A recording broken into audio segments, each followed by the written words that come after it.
Here we go. Round 3 is in the bag for AFL. Yep. So we'll do our review of round 3 and then look at see what's coming in for round 4. So we'll get straight into it. Let's start from the top. Friday night, Collingwood St Kilda at the G.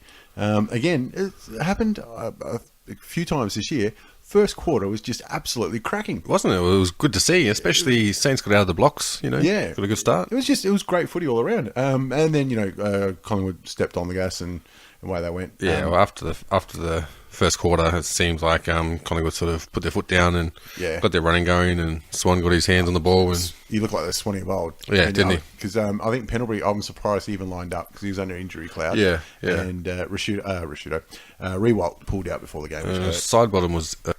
Sidebottom broke his thumb or something like that in the game against Brisbane. Something like that. So I think he might be a week or two. But with Rewalt out, means Paddy McCartan got his first game. The big number 1 draft pick. Looked like a little bit too early for him, though. Yeah, probably a little bit too early. But I think St Kilda, they have showed a lot of good promise. And I think with Rewalt out, it might be a similar situation to... Gold Coast. Yeah, where Gold Coast, the stars out and the young kids, it seems like it gives them sort of their own permission to run their game and do what they want to do and play the type of footy they want to play. And find their place. Yeah, exactly. You got to find your own game. You can't be just, all right, well, our big, long leading, tall marking forward's gone, so we need another big, long leading, tall marking forward. It just doesn't work like that. You can't get another Rewalt. Exactly. And I mean, but they had that... there were strong points, and they definitely could take something away from the game, especially for the way the young players played. And I think Memory, he had not too bad of a game for a young player. Yeah, I forgot about him. Playing against quality opposition as well. Yeah. I only remember because he's in my Supercoach team. And also for the Saints, I thought Shane Savage had a good one. Yeah, he did actually. He was a bit shit when he last year in the first couple of games. Yeah. Especially, I think Anzac Day, he had a shocker. Yeah. For St Kilda, and then he turned out to be all right because I always liked him in Hawthorn. So I think he might have picked up a niggle or something halfway through the match. I think he came back on there. He's a pretty, he's a brave player. He's pretty hard at it. So I think Nichols is going to be part of his game forever. The other two big things coming out of the game, Jamie Elliott taking an absolute screamer. Yeah, it was too. And I said everywhere, no way was that a mark. But geez, I'm glad they pay it. Yeah, exactly. You want to see more of that happening as well. I don't mind at all. I mean, it's against the rules technically, but it doesn't matter. I agree.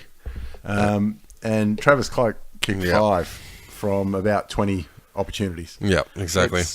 We were talking about it last week, and it was myself and Josh last week talking about it, but it's still the same thing, like professional key forwards. And he's 29 or something like that, so it's not like he's new to the game. Can't kick straight. It kind of reminds me of trying to piss after sex.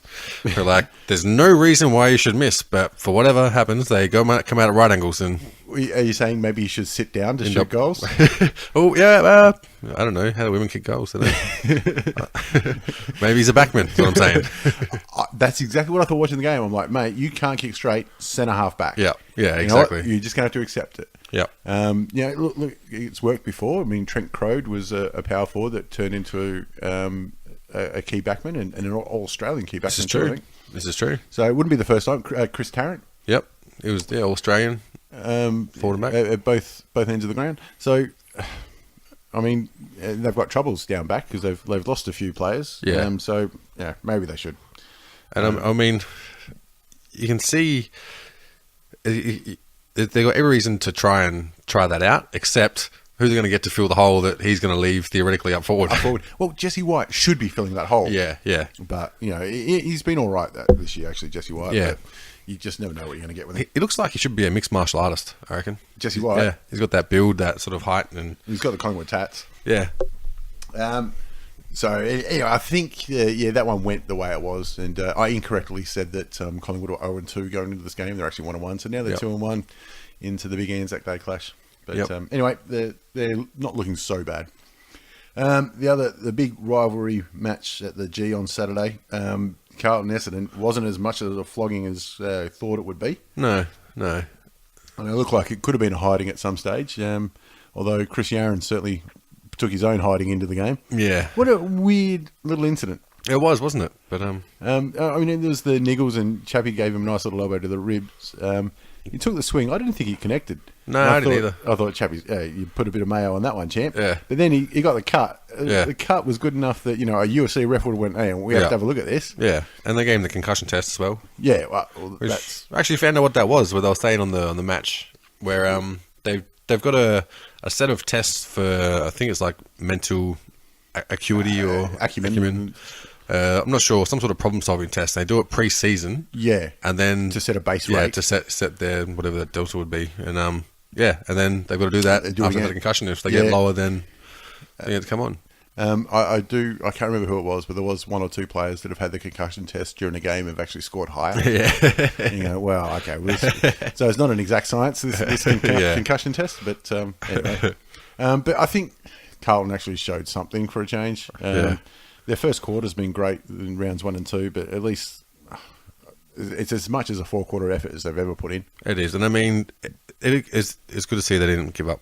They came back in the last quarter and tried to do something. You know what I mean? I mean, it's still just a respectable loss, but it's better than what they've had. Yeah, and I mean, you'd like to say that effort isn't enough given in those circumstances, but unfortunately, I think Carlton are kind of at that level where we just want effort. It's going to get a little bit worse before it gets better. Yeah, and they've said the big rebuild word during the week, which is great because everyone else has been saying it for 10 years. Yeah, I would say it's good to see they've come on board with the coach.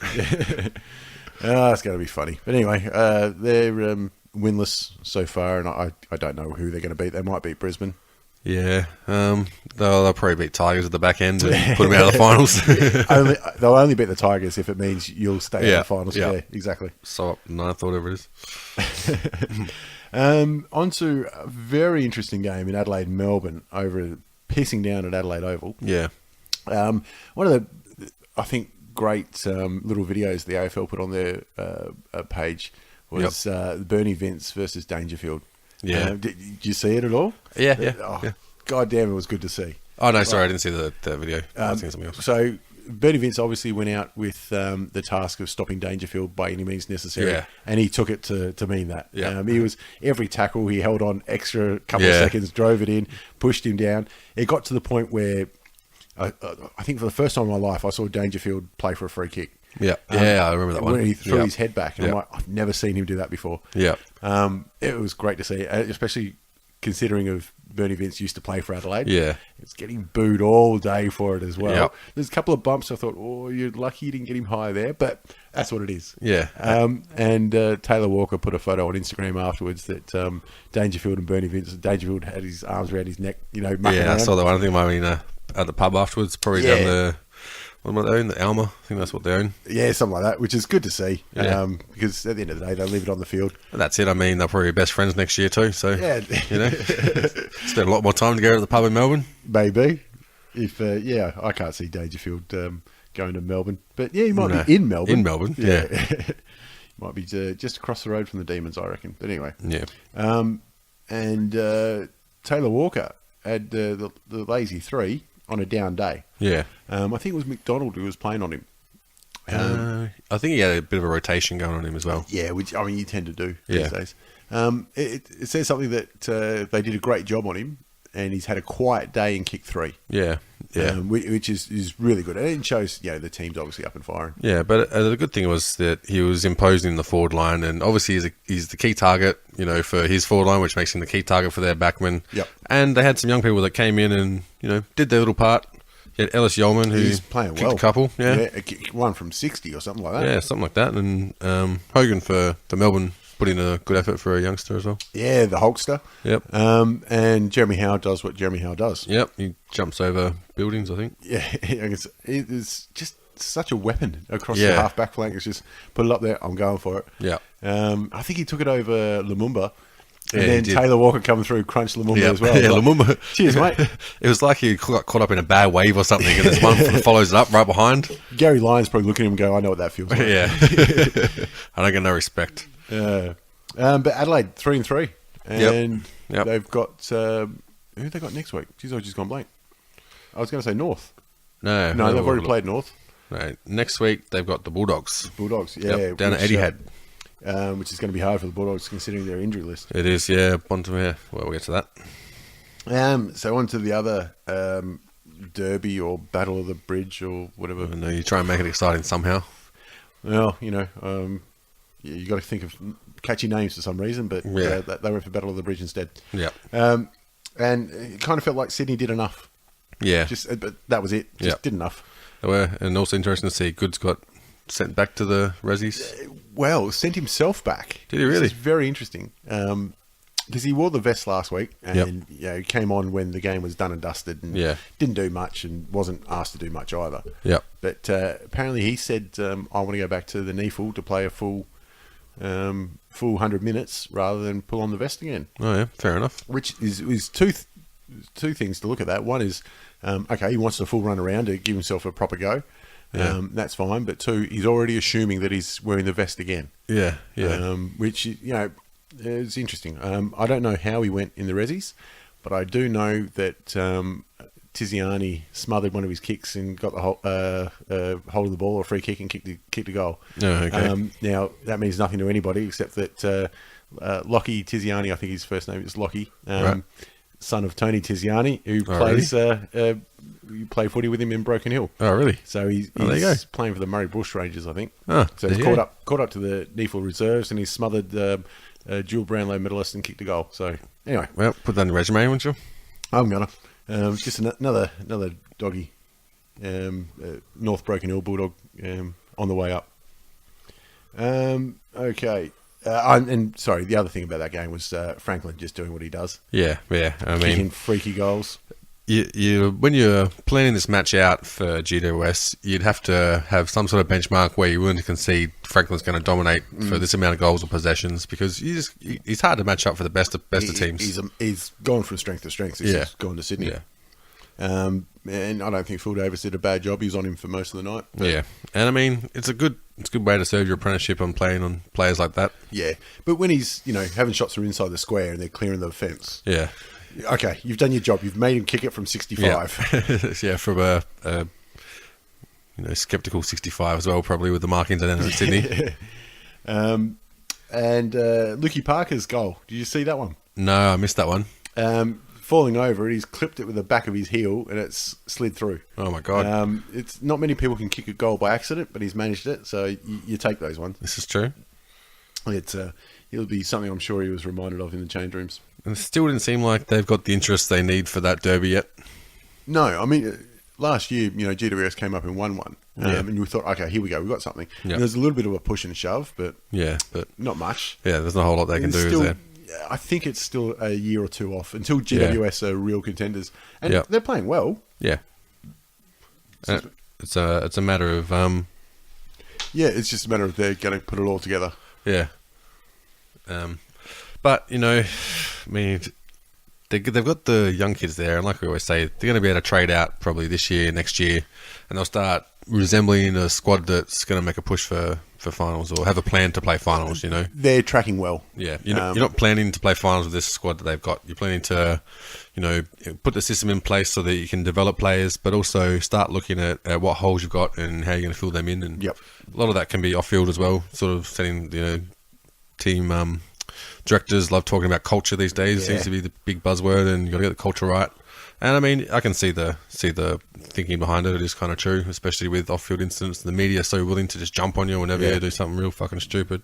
Well, they were very deliberate in trying to build that up. When they took all the kids in and basically made them all live together like it was a campus, or that's right, or a college, American college team, and that kind of like a dorm or something, wasn't it?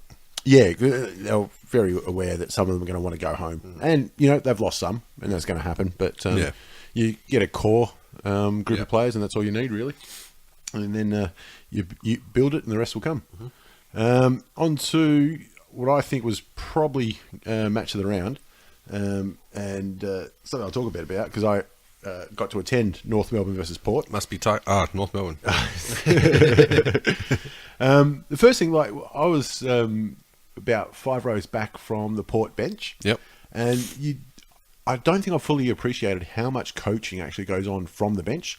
Yeah. Because Buddha Hocking was up about every 5 minutes, giving signals to somebody out in the field. It was a different somebody each time. He just put his hand up and gave him signals and that kind of stuff. And after I was watching, I started to actually I knew what a couple of the signals were. Right. So he put his hands up like this, to his two thumbs touching and his two fingers, pointing fingers pointing up. Like the goals for table footy. Like the goals for table footy, Yeah, where if you ever know flick footy. And that was late in the quarter. That meant we're up, we'll take this lead, shut everything down. Right. And he did it a few times. But yeah, you don't really appreciate how much they can actually coach from the sideline. Not just sending the runner out, just from here, all right, set play, number 4. Yeah. That's how we're going to line up for this ball up. I think Choco Williams does a good job of that on the Richmond bench as well. I think he doesn't get enough credit that he deserves for the amount of coaching that he actually does. If you...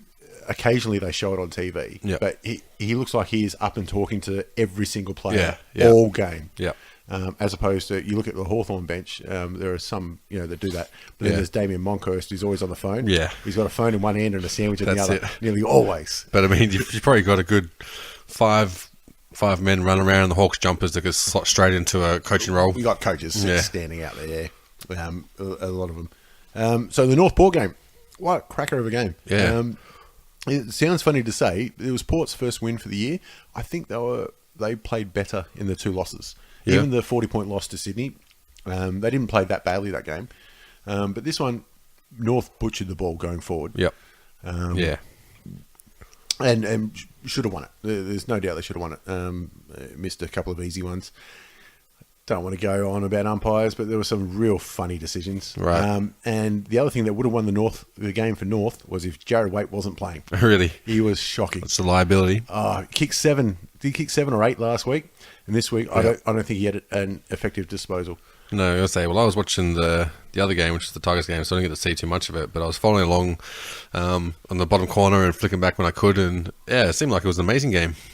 It was a great game, and it wasn't decided until Kane Mitchell put one through real late. What was the crowd like? Was it? Well, 24 or 22 or 24,000, somewhere around there, which is almost a bit disappointing. Yeah. Seeing that, and the Port crowd were loud.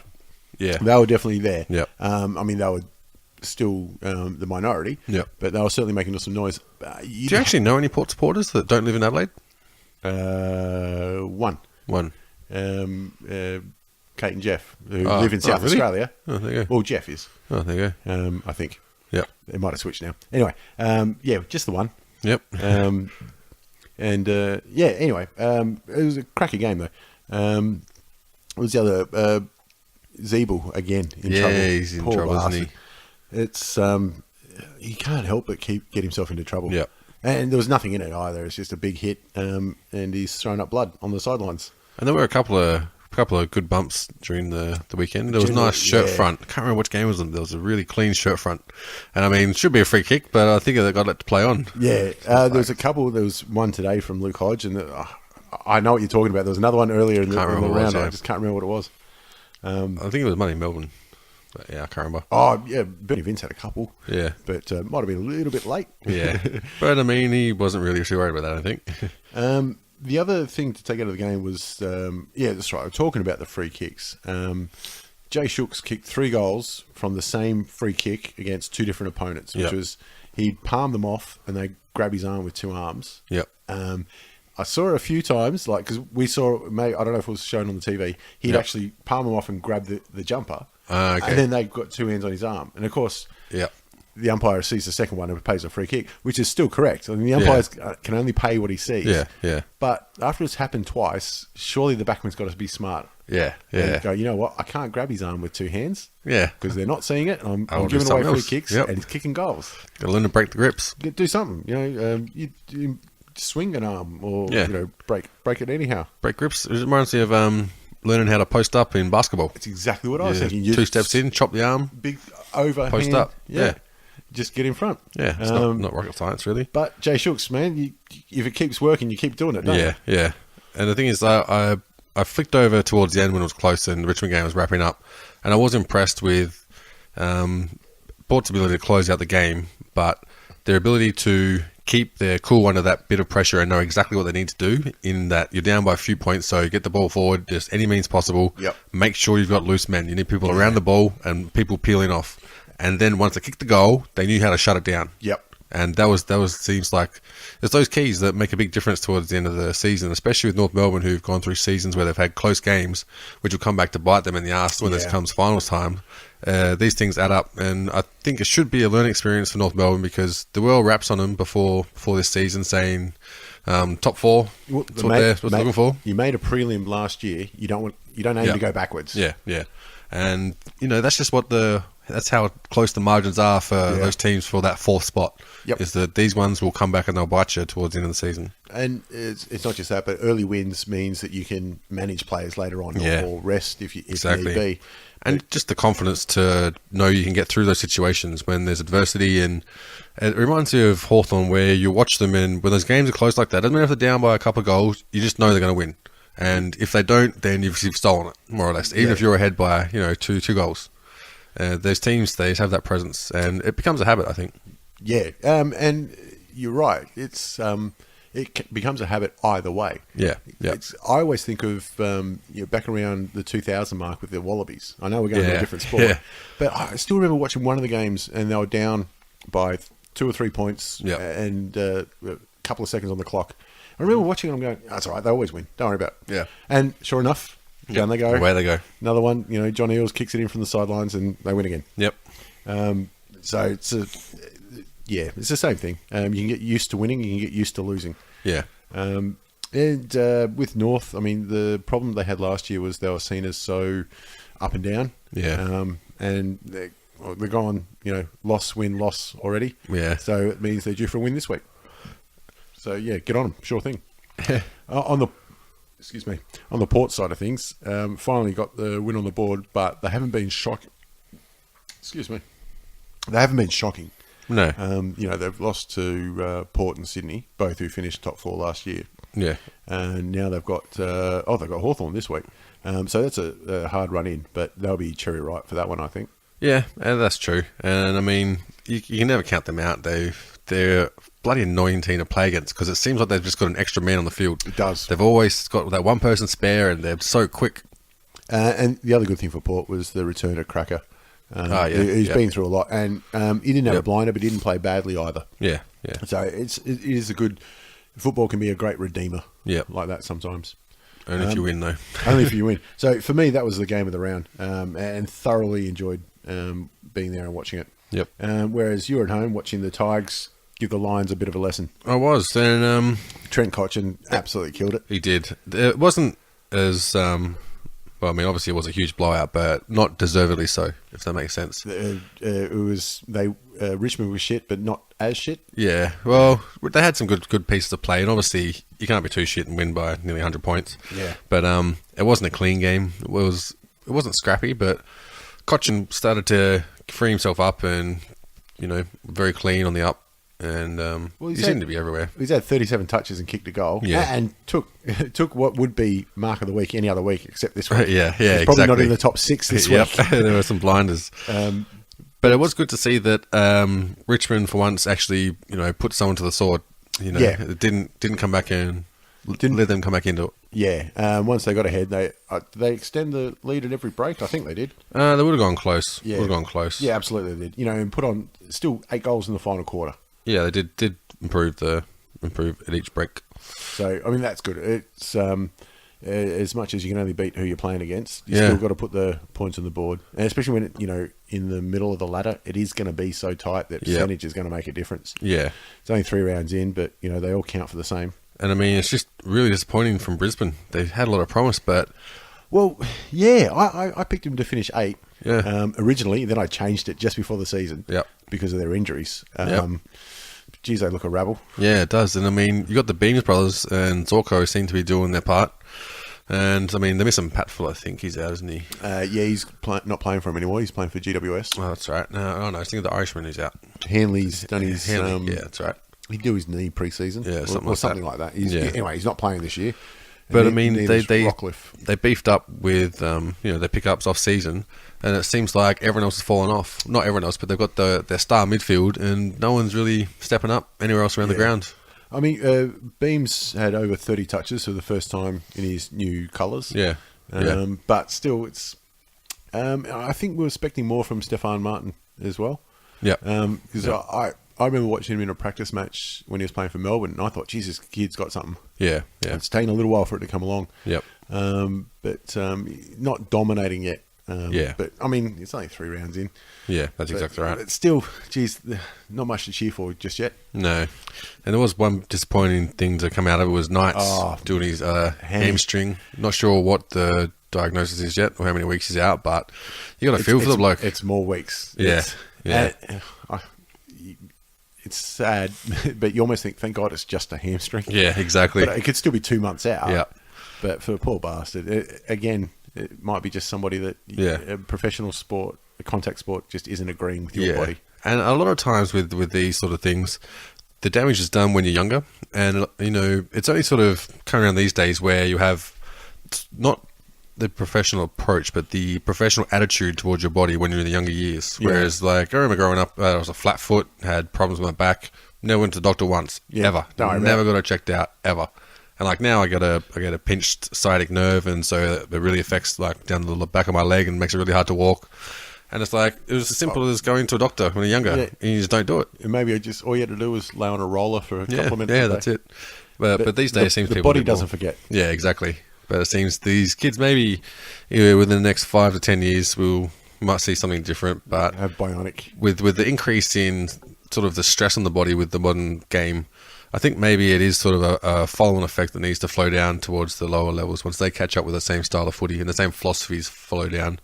I think you'll see different approaches from younger people, especially when it comes to concussions and just the medical approach to injuries these days. Yeah, it's got to happen. But I mean, they do extreme things with their bodies. Things that pushing them to the absolute limit. But at the same time, they've got all the support behind it to try and make it right. Yeah. But like you're saying, you do something as younger, the body doesn't forget. Yep. Unfortunately, you can't wipe that. Yeah. So how'd Jackie Boy go? Kicked 4? Jack did good. He did good. Took a few strong marks. And I mean, the first quarter, he was a little bit up and down and remonstrating a little bit, but apparently Dimmer got stuck into him at quarter time. Yeah, I did hear that. He came back out and he was pretty good after that. Chased down well, and he's always going to give you the full range of Jack's emotions, and that's what you love to see. It wouldn't be a Tiger forward line without someone doing that. Without somebody getting the shits. Yep. But he played well. Grigg played all right. Basher Hooley, he stepped up and played a decent game. Shane Edwards, he did good. Griffiths kicked a couple of good goals. Jeez, he's got a booming foot. Doesn't he? And he led strong as well. Missed a couple of shockers from close range, but yeah. Did Vickery play? No, he's still done for Coburg. Yeah, is he still suspended or is he injured? I think he might be injured. Yeah, he's not playing at all. Christensen for Brisbane was a good pickup. He did what he could. Yeah, he's always around the ball or thereabouts, but there's only so much you can do by yourself when you're that small. When your team's getting done by 80, not much one person can do to pull that back. I think he did more than what you'd expect someone in his role to do. Yeah. Okay, on to the Sunday games. Hawthorn Bulldogs, and I think this is a massive shame of a game that Matthew Boyd and Bontempelli pulled up. That's just tragic. Yeah. Not just because obviously I'm a Hawthorn supporter. I want to see Hawks win, and that's great for us for a winning side. I was looking so forward to watching Bontempelli run around. Yeah, exactly. He's in his second year and he's reached that kind. I want to see him play. Yep. And I don't think it was gamesmanship. We're going to save him for this one. We don't think we're going to win. That's just bullshit. If he's not playing, it's legit. Yeah, exactly. There. Yep. And then they lost 2 players in the first quarter in Mitch Wallace, who doesn't look good at all, done his back. Yeah. And was it Morris, I think, did an ankle or something as well? Can't remember, yeah. But I think, anyway, he had to get subbed out as well. Yep. It killed the game, to be honest. Yeah, I mean, injuries for Bulldogs have gone from shit to very shit in quick succession. But they still had some positives out of the game. I thought Johansson and Lin John. Lin John, he's really stepped up this season in the first few games. Once or twice he got caught, holding the ball by trying to take the game on. Yep. You don't mind that at all. Yeah. It's a positive action. It's not from indecision or... You prefer that than giving a quick hand pass to someone who gets tackled straight away. Yeah, the old hospital handballs. Yeah. So I thought they had a lot of positives out of it. I saw Cyril take a bit of a hanger as well at some point. 2 in 2 minutes. Yeah.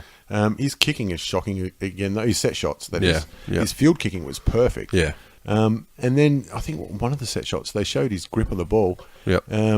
one of the weirdest grips I've ever seen. Because you know how we were talking about they have one hand high, one hand low. Yep. They were high and low and twisted. It was weird. Oh, kind of like a torpy setup or something. Something like that. It was such a weird grip. And it wasn't helping. I mean, the breeze wasn't helping either, but geez, some of them you should have put through. Ruffy put in a lazy 7.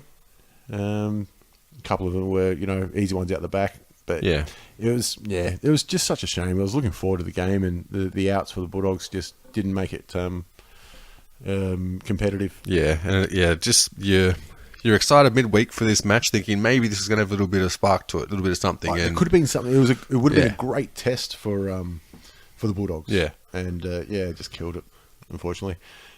Luke Hodge is obviously past it. He only had 2 tackles for the day. That's a bit piss weak.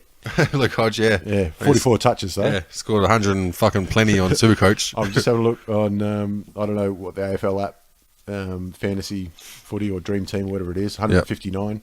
Oh yeah, that would have been Dream Team. Is it? Yeah. So he's kicked 2 goals, including the bullshit from outside 50, which is that's what he does. That's just what he does. Some bullshit goal from outside 50. So if you could, he'd be doing it from half back. How did you feel with Jordan Lewis? You've had 40 plus touches, a couple of marks, a great game, and somebody else has still scored better than you. Yeah. So 2 players getting over 40 touches, and then let's have a look. 1 and 2 others getting over 30. Yep. They just had the ball on a string for most of the day. Then Bulldogs were just second to the contest, just about everywhere. Yeah, and I'm down in Tassie as well. I mean, I think Hawks have built themselves a nice little home ground advantage there. Yeah, because it does seem to be a bit of a breezy kind of little place. I think it's the last of the true suburban grounds. Yeah. You've still got suburban grounds in Metricon. Yeah, and GWS, whatever that is, Skilled Stadium and Spotless, I think they call it. So there's still a couple of them, but that aren't just cauldrons. Yeah, exactly. So when there's a breeze, it can still go through. Yeah. And when they're kicking for goal, there's still a few goals that end up in the car park. Yeah, and I mean, I think they've still got bench seats, so I think that counts. I think Adelaide Oval, Footy Park still has bench seats when they last used it too. Yeah, probably. But anyway, there's a reason they don't use it anymore. Yeah. That was a shame. And the Bulldogs, it's going to hurt them in weeks to come too, those injuries. Speaking of injuries, going to hurt them in weeks to come, the Geelong and Gold Coast. Yep. Gold Coast come out of the blocks as they clicked. Yeah, everyone thought they were going to this year. Yep. And then just didn't have the maturity at the end of the day. No, and it seemed like I watched the end of it, and Gold Coast kicked a goal. I think there's maybe 3.5 minutes left, 4 minutes left or something. Put them within 10 or something. Put them within one within 4 points or something. Yeah. No one was excited. No one up and about. Just little low high five or low five or something, and jog back to your position, and just nothing there. And no spark. Everybody's going to say it, but they're right. Is they've been in this position before. Yeah. And what do? Give it to Gary. Yeah, exactly. And Gary's not there. Yep. So they're still going to do with that, but that's a young side. I think they should have got the win, I reckon. It would have been the bigger story if they did. But Geelong finally get a win on the board. Yeah. Without Hawkins, who's sitting in the sides. But Walker played a good game. He took a couple of nice grabs, which he does. And Selwood got his lazy few free kicks. He got the blood, cut above the eye like he always does. Yeah, I reckon he's got the old wrestler's trick. Put the switchblade in the back pocket. If he's got that much scar tissue up there, he may as well walk in with it being exactly. He's got cauliflower eyebrow. Lazy 38 touches. That's all in a goal. Yeah. 21 handballs. Yeah, well, that's interesting. I didn't know that. It might be a lot of give and goes there. Yeah, there might be the old 1-2 around the back. 1-2, 1-2. Got himself in the dream team. But they had more injuries coming out of it. Lonergan got knocked out. Yep. Bartel, I don't know what the final report was. Yeah, but I didn't appear looked that. Shocking though. When the knee goes sideways. Yeah. It's bad when even the commentators were saying if he's lucky, it's a medial. Yeah. And not a cruciate. Yeah. But that's still that's going to be another couple of months out. And I think Harry Taylor had a back complaint or something as well. So it's not. It's showing a few cracks. No, it's not looking good, and especially when you consider Hawkins didn't play. Yeah. And he had those back issues a couple of years ago where he could barely touch his toes. Yeah, although it was a bit of a cracker goal at the end to seal it by Who was Was it it? Walker or Bill Blicklaves? Big Claves, yeah. Yep. Yeah. Because there would have been like a fair case to say maybe pass it backwards, 30 seconds to go, And just down by 4 points. Just try and hold on to it and don't give them the kick from full back if you score the and point. that's not easy to do. But it's you love someone who backs himself and goes, nah, because there's going to be a point where you're down by 4 points and that has to be a goal. Yep. So, Anyway, at the end of the day, they got to win on the board. Yep. Next week they host North, so that'll be a cracker as well. yeah. And the final game of the round, fuck knows what happened here. Yep. So Freo kicked the first 11, and then kicked 6 for the rest of the game. Yep. And just like they put the cue in the rack real early. Yeah, really. And yep, that'll do. So they've kicked 3 to 9 second half goals. Yep. After kicking 14 in the first half, did enough. Yeah, they did enough. And I think West Coast had more injuries as well. In their back line. They've been just cruelled this year. That their year's not even going to get a chance to get off the ground. No, and I mean, well, we did pick it before the season. I mean, thinking about those little roughies we conjured up pre-season. I've got the Brisbane one looking like it might come true. They're not doing too well. Lepich out after Melbourne. Yep. Round 16, and West Coast's demise. Yeah, it's understandable. They've just been absolutely slaughtered. Yeah. I think the only other remarkable thing about this game was it might be, 3 rounds in, might be the first time that Nat Fyfe doesn't get the 3 votes. Yep. You'll probably only get 1 or 2. Yeah. But in a losing side, Lacroix still kicked 5. Yeah, he did. Missed a couple that he should have got 2. Yeah, but made it harder to put his 200th or whatever, or 400th or some bullshit. Milestone goal. Yeah, something like that. But it's just such a weird game. Yeah. Like I said, I do think it was just a bit of cue in the rack kind of stuff. Yeah. Well, I was looking at the scoring trend, and it just looked like someone dug a hole. That's what it is. It's like a speed bump or a pothole, rather. Yeah. So Freo undefeated. Yep. You think they're the real deal then?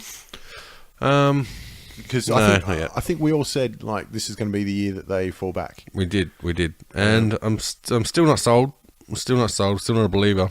But I mean, they knocked off who they beat, Port, West Coast, and whoever they beat last week. I have been known to be wrong, so. So I mean, all you can do is beat the team in front of you. That's exactly right. But who that is? Sydney, Melbourne, Essendon, Bulldogs, and North coming up. So obviously this week against Sydney is the big test. Yep. And I'm going to tip them. All right. Well, that's round 3. Let's very quickly go through round 4, and then we'll get into the bigger issues. I don't know what they are, but we'll make them up. We'll make some up. Yeah, I'll make up some rumours. Friday night, MCG, the only Friday night game for Melbourne all year. Yep. Against the Tigers. Yep. You backing your boys? Well, I mean, I got to, but Melbourne fucking always got the wood on us when I'm watching anyway. Oh yeah, that's right. They embarrassed them during the week that Tom Hafey died last year. Yep. So I mean, night match Friday night. I'll back us. Yeah, I reckon Melbourne might get up. Yeah, I think they've definitely got a chance. I think they showed a lot in the game in Adelaide. Yeah. St Kilda v Carlton. Westpac Stadium. Where the hell is Westpac Stadium? Must be New Zealand. Oh, of course it is. It's Anzac Day. Oh, Anzac Day. Yeah, of course. Yeah, of course they're playing the first game on the 6-game Anzac that's Day. Right. Yeah. Yeah, glad you mentioned that. Yeah. But this could be the Wooden Spoon Cup already. Yep. Round 4, and we were playing off for it. Yep. Who knows who's going to win this one? It could be a 0-0 draw. Yeah, exactly. But I want to see St Kilda get one on the belt. I'd like to see him get up, but it's going to be tough. It's going to be tough. It's going to be a tough game to watch. Yeah, exactly. And I mean, let's be honest, I won't be watching it. Well, other games to watch on that day, I reckon. Well, yeah. Thank God it's a standalone. But I might be I don't know, cutting my hair or something. Yeah. And the big one, Essendon, Collingwood, Anzac Day. Such an emotional game every year, and they always say it doesn't matter where they are on the ladder, they get up for this game. Having said that, I think Essendon are going to absolutely pump them. Yeah, I think they will too. If they took the foot off the pedal this week with Carlton, they won't with Collingwood. Yep, exactly. And Essendon, they've got their confidence back, and there's always that little bit of trepidation not having a proper pre-season match and how that works out. Yeah. Maybe it works out in their favour. Maybe that little bit of extra rest and they're not run out. Could be a new philosophy on training. Well, they've got all the young guns that do all the running, and Yeah. the old stages like Watson, Goddard, and Chappie. Cooney and Chappie to do the thinking. Yep. And Danaher's he's starting to come into his own. Yep. Like a couple more kilos on his frame, and he'll be dominating. Yeah. Yep. So yeah, both picking Essendon for that one. Yep. Giants versus the Suns, the two expansions. I think this might be when we confirm that the Giants have actually overtaken them. Yeah. Yeah. It could be too. The Suns showed something at least against Geelong this week. Yeah. So hopefully they can keep the effort up. And that's the thing with Gold Coast is that it's not so much about what they showed, it's what they didn't show that's the most worrying. Yeah. At the same time, they didn't. Their first couple of weeks, they really haven't shown much at all. Yeah. At least they had something this game. Yeah. But, didn't have the polish at the end of the day. Yeah. I think GWS actually do have that polish Yeah. already. Yep. So, yeah, I'll be tipping the Giants again for that one. Yeah, I think I'll be on the Giants. And Port and Hawthorn. Down at Adelaide Oval. So the prelim rematch from last year, and I guarantee that'll be brought up all week. Yep. That'll be a cracker too. Ollie Wines is out. He's cracked his wrist. Yeah, that's right. During the game on the weekend. So they'll be desperate to get Lob back in, the ruckman. Yeah. Because they went with just Paddy Ryder in the ruck against Goldstein. Yeah. And did well. Yeah, but they have said that that's not what they want out of Paddy. Yeah. He's more going to be a troubleshooter. Yeah. Fill in roles that they need, and he's capable of doing that. And they want him to float forward and kick a few. Yeah. Once they get Lobby back in, that's what I'll be looking for. Yeah. But Port will have a lot of emotion for this one because, like we said, it will be the prelim and it will be brought up all week. And I mean, you can't underestimate how important an overwhelming home crowd can be in the big matches like this. They help your boys get up. Yeah, especially when they lost to Sydney 2 weeks ago. So they won't want to lose twice in a row at home. Yeah.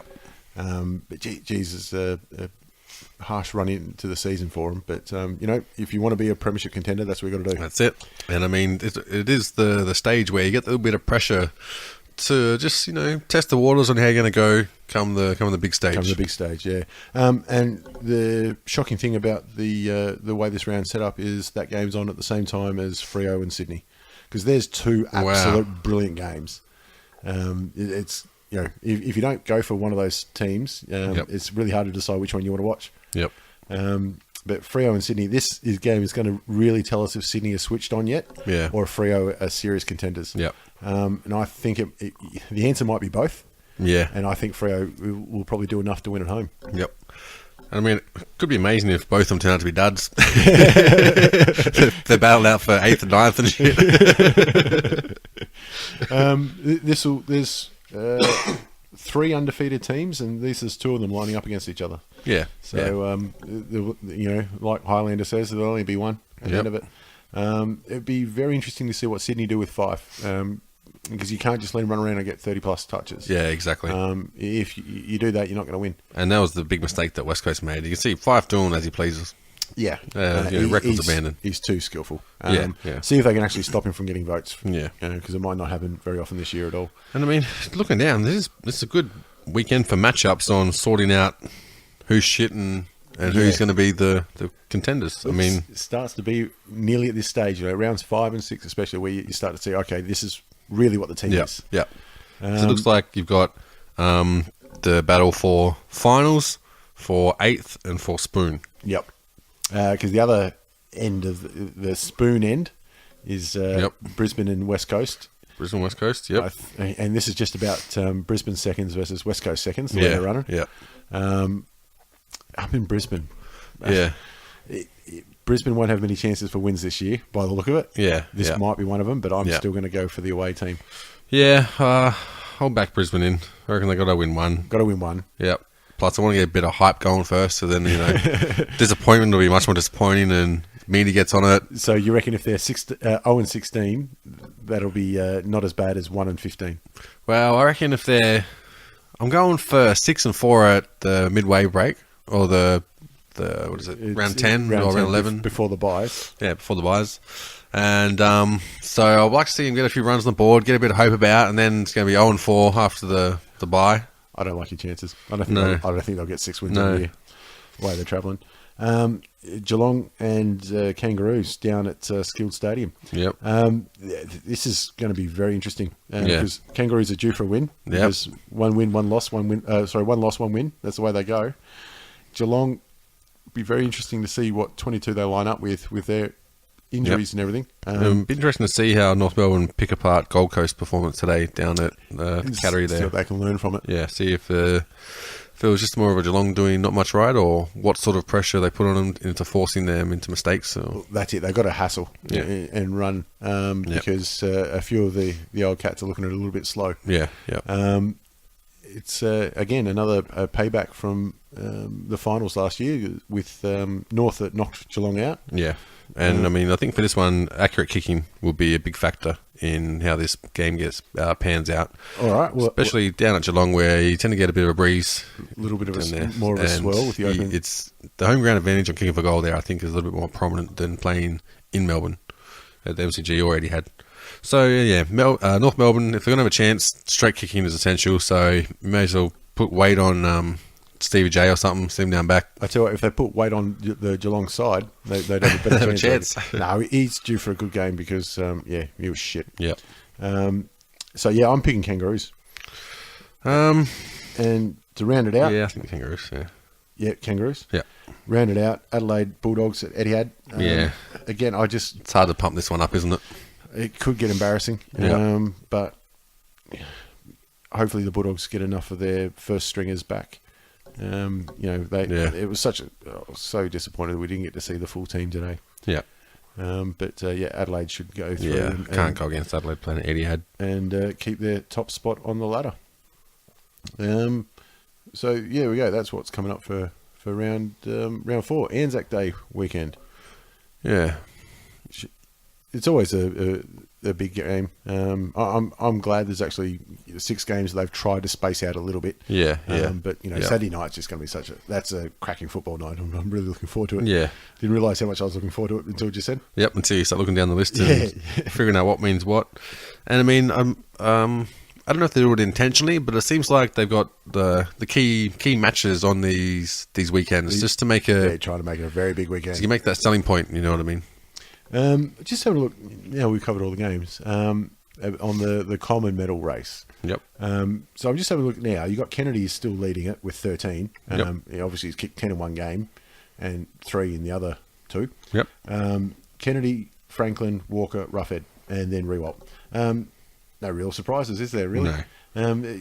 I always thought, early in the season, you see somebody pop up, and you think, oh, where'd he come from? Yeah. Some small forwards kicked 5, and 4, or something like that. Yeah. But it's just the same old at the minute. Yeah.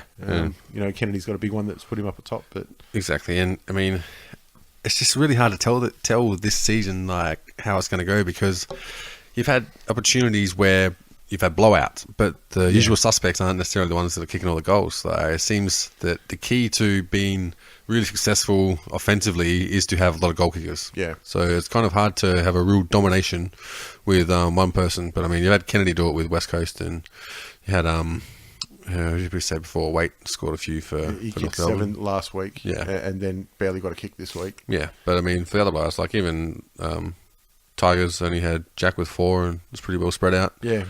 That's what you need these days. You can't have Plugger kicking 16. Exactly. It just doesn't happen. I mean, even when Kenny kicked 10, I still don't know how they didn't figure. Maybe we'll just chuck someone down that little slot that he's leading into over and over and over again. Well, it was Carlton. Yeah, true. They were just. I think they were sick of it then. Yeah. And the other interesting thing I thought I brought up, again showing how the game's changed. Without looking, who do you reckon's got the most marks in the AFL after 3 rounds? Most marks in the AFL, or just what kind of player? I'd go half-back floater. Pretty close. It's the fullback for Essendon, Cale Hooker. Really? Has the most marks in the AFL. Second is Jordan Lewis. Really? Yep. Just floating around? Yeah, averaging 9.7 and 9.3 marks a game, respectively. So I'm guessing a lot of those are uncontested, both of them. It's just the way it is now. Yeah. Well, because you see, like, everyone's got that the same structure of forward line pressure, and you just find lots of times under pressure, be long kicks out straight to opposition, or two-on-one contest. And they're more prepared to kick backwards and you know, switch it around. And I don't think that's a bad thing, because when you switch it around, there's usually space on the other side, and then it's nice and free exactly. But you still need that accuracy and space in the back line. You need a backman with a brain too. Which is rare. Yeah, exactly. That's why it's good in theory. It's just the execution. If you don't do it quick and direct, you're just kind of fucking yourself up. Yep, and then it gets really embarrassing. There was a couple today in early in the West Coast Freo game. I was one with Wellingham kicking it across, and he hit Taberner right on the chest. Unfortunately didn't finish it off, but God, geez, it looks bad when it goes like that. Yeah, and Brisbane did a fair bit of that against Richmond as well. And did they? It's just, I mean, if your team's down by a goal or two, then you love it. But I mean, it's just embarrassing to watch at that point. Anyway, I think that's about it. You got anything else? No, I think that's about it. Looking forward to a big week this week coming up. Yeah, Saturday, Anzac Day is going to be an absolute cracker of a day of footy. It looks like a very tough to tip round. I got 8 last week, and it's going to be a lot of coin flips this week. Yep, yeah. I just give up on tipping these days. I've actually said the only tipping contest I'll enter these days is if you're trying to pick the losers. Right. That's the only one I'm going to enter. Okay. Haven't found one yet, but if anyone's interested. Spoken like a true Richmond supporter. Come on. All right, well, that's round 3 in the books. Yep. Catch you later. All right, bye-bye.